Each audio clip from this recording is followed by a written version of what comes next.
வணக்கம். ஒரு தொகுதியில வளர்ச்சி பணிகள் எதுவும் நடக்கல. அடிப்படை வசதிகள் கூட சரியா இல்ல.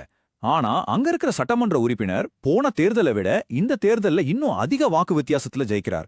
எப்படி? இதுதான் கங்கவல்லி சட்டமன்ற தொகுதி நமக்கு முன்னாடி வைக்கிற ஒரு பெரிய புதிர். வாங்க இந்த தேர்தல் முடிவுக்கு பின்னாடி இருக்கிற ஆழமான காரணங்களை நம்ம ஒன்னொன்னா அலசி ஆராயலாம். சரி, இந்த முழு விஷயத்தையும் நாம ஒரு 6 கட்டமா பிரிச்சு பார்க்க போறோம். முதல்ல கங்கவல்லி தொகுதி எப்படிப்பட்டதுன்னு பாப்போம். அப்புறம் அங்க மக்கள் சந்திக்கிற சவால்கள், நடந்த அரசியல் போட்டி, ஆச்சரியத்தை கொடுத்த தேர்தல் தீர்ப்பு, அந்த தீர்ப்புக்கான உண்மையான காரணம், கடைசியா இனிமேல் என்ன நடக்கலான்னு ஒரு அலசல். எந்த ஒரு அரசியல் புதிருக்கும் விடை தேடுறதுக்கு முன்னாடி நாம அந்த மண்ணையும் மக்களையும் புரிஞ்சுக்கணும்.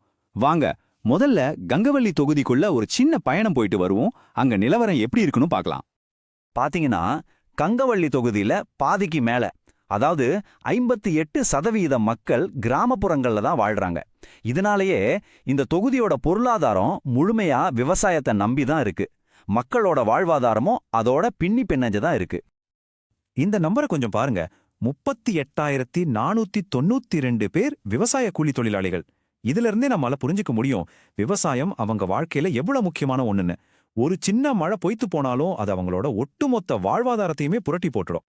சரி, இப்போ இந்த புதிரோட முக்கியமான கட்டத்துக்குள்ள நுழையலாம். கங்கவல்லி மக்கள் ஒவ்வொரு நாளும் என்னென்ன பிரச்சனைகளை சந்திக்கிறாங்க, அவங்களுக்கும் அவங்க எதிர்பார்க்கிற வளர்ச்சிக்கும் நடுவுல இருக்கிற இடைவெளி எவ்வளவு பெருசுன்னு பார்க்கலாம். குடிக்கிற தண்ணி பிரச்சனையில ஆரம்பிச்சு குண்டும் குழியுமான சாலைகள், படிச்சும் வேலை கிடைக்காத இளைஞர்கள், வந்து சேராத அரசாங்க நலத்திட்டங்கள்னு அவங்களோட குறைகள் ஒரு பெரிய பட்டியலாவே நீளுது. இதெல்லாம் வெறும் புள்ளி விவரங்கள் இல்ல, அங்க இருக்கிற ஒவ்வொரு குடும்பத்தோட அன்றாட போராட்டங்கள். இங்க ஒரு முக்கியமான இடைவெளியை நம்ம கவனிக்கணும். தமிழ்நாட்டோட சராசரி எழுத்தறிவு விகிதம் 80% இருக்கும்போது கங்கவள்ளியோடது வெறும் 71.7% தான். யோசிச்சு பாருங்க, இந்த கல்வி இடைவெளி அங்க இருக்கிற இளைஞர்களோட எதிர்கால கனவுகளை எப்படி முடக்கி போடோன்னு. இந்த ஒரு வாக்கியம் இது போதும் அங்க இருக்கிற இளைய தலைமுறையோட மனநிலைய நம்ம புரிஞ்சுக்கிறதுக்கு. அவங்க ரொம்ப பொறுமை இழந்து ஒரு பெரிய மாற்றத்துக்காக காத்துக்கிட்டு இருக்காங்க. இது வரப்போற தேர்தல்கள்ல நிச்சயம் ஒரு தாக்கத்தை ஏற்படுத்தும். இங்கேதான் தகவல் அறிந்த முடிவெடுக்கும் வாக்காளர்களின் முக்கியத்துவம் தெரிய வருது. கண்ணியமான அரசியல் விவாதங்கள் ஒரு சமூகத்தின் வளர்ச்சிக்கு எவ்வளவு அவசியங்கிறதும் புரியுது. இப்ப நாம அரசியல் களத்துக்குள்ள போலாம். இந்த தேர்தல் வெறும் 2 கட்சிகளுக்கு நடுவுல நடந்த போட்டி இல்ல. இது தனிப்பட்ட நம்பிக்கைக்கும் வளர்ச்சிங்கிற வாக்குறுதிக்கும் நடுவுல நடந்த ஒரு பெரிய மோதல். ஒரு பக்கம் மண்ணை நம்பி வாழ்ற ஒரு விவசாய குடும்பத்திலிருந்து வந்த நம்ம ஊருக்காரர்னு எல்லோராலையும் பார்க்கப்பட்ட தற்போதைய எம்எல்ஏ, இன்னொரு பக்கம் எம்ஃபில் படிச்ச ஒரு பேராசிரியர், ஆளும் கட்சியோட பலத்தோட பெண்களையும் படிச்ச இளைஞர்களையும் கவரக்கூடிய ஒரு புது வேட்பாளர். மக்கள் யாருக்கு ஓட்டு போட்டிருப்பாங்க?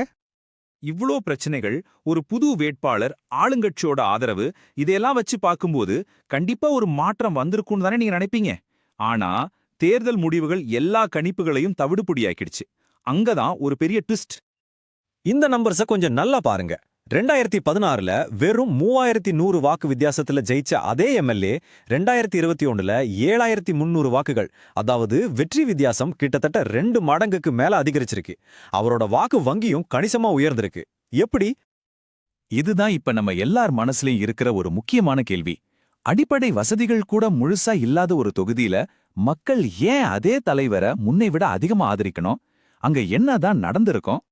சரி வாங்க இந்த புதிரை அவிழ்க்கலாம். மக்களோட மனசுக்குள்ள என்ன ஓடுச்சு, அவங்க எதை வச்சு ஓட்டு போட்டாங்க, அந்த ஆச்சரியமான முடிவுக்கு பின்னாடி இருக்கிற உளவியலை இப்ப நாம புரிஞ்சுக்க முயற்சி பண்ணுவோம். இந்த தேர்தலோட மொத்த கதையும் இந்த ஒரு வரியில் அடங்கிடும். மக்களுக்கு முன்னாடி 2 தேர்வுகள் இருந்துச்சு. ஒன்னு, தங்களுக்கு நல்லா தெரிஞ்ச எளிமையா பழகக்கூடிய நம்பகமான நம்ம ஊரு தலைவர். இன்னொன்னு, ஆளுங்கட்சி மூலமா வளர்ச்சி திட்டங்களை கொண்டு வருவேன்னு சொன்ன ஒரு வேட்பாளர். கடைசியில வளர்ச்சிங்கிற வாக்குறுதியை விட தனிப்பட்ட நம்பிக்கை தான் ஜெயிச்சது. முதல் காரணம், மக்கள் அவரை நம்ம மண்ணின் மைந்தன்னு பார்த்தாங்க. 2வது, அவர் மேல எந்த ஊழல் குற்றச்சாட்டோ சர்ச்சையோ இல்ல. 3வது, அவர் எதிர்க்கட்சியில இருக்கிறதால தான் தொகுதிக்கு நிதி வரல, இது அவர் தப்பு இல்லைன்னு ஒரு கருத்து மக்கள் மத்தியில இருந்துச்சு. இந்த தனிப்பட்ட நல்லெண்ணம் தான் அவரோட வெற்றிக்கு அஸ்திவாரமா அமைஞ்சது. சரி, 2021 தேர்தல் முடிஞ்சிருச்சு. ஆனா கங்கவள்ளியோட பிரச்சனைகள் இன்னும் முடியல. கதை எங்க முடியல, இனிதான் ஆரம்பிக்க போகுது. இனிமே கங்கவள்ளியோட அரசியல் எந்த பக்கம் திரும்ப போகுது, எதெல்லாம் அடுத்த வெற்றியை தீர்மானிக்கும்? இனிமே ஜெயிக்கணும்னா வெறும் தனிப்பட்ட செல்வாக்கு மட்டும் பத்தாது, செஞ்சு காட்டணும். குறிப்பா இந்த 3 விஷயங்களை செஞ்சே ஆகணும். எல்லா கிராமத்துக்கும் குழாயில தண்ணி, வியாபாரத்துக்கு போறதுக்கு நல்ல சாலைகள், அப்புறம் இளைஞர்களுக்கு வேலைவாய்ப்பு பயிற்சி. இதுதான் கங்கவள்ளியோட வளர்ச்சிக்கான திறவுகோல். கங்கவள்ளியோட அடுத்த எம்எல்ஏ யாருங்கிறத தீர்மானிக்க போறது யார் தெரியுமா? இந்த 3 குழுக்கள் தான். மாற்றத்தை எதிர்பார்க்கிற இளைஞர்கள், குடும்பத்தோட அத்தியாவசிய தேவைகளை பார்க்கிற பெண்கள், அப்புறம் 2 பெரிய கட்சிகளையும் நிராகரிச்ச அந்த 5% நடுநிலை வாக்காளர்கள். இவங்களோட ஆதரவை யார் ஜெயிக்கிறாங்களோ அவங்க கையில தான் வெற்றி. இங்கேதான் தனிநபர் தரவுகளின் பாதுகாப்பு குறித்த விழிப்புணர்வும் முக்கியமாகுது. மக்களின் ஒப்புதல் இல்லாம அவங்களுடைய தகவல்களை பயன்படுத்துறது சட்டப்படி தவறு. கடைசியா நான் உங்களை இந்த ஒரு கேள்வியோட விட்டுட்டு போறேன்.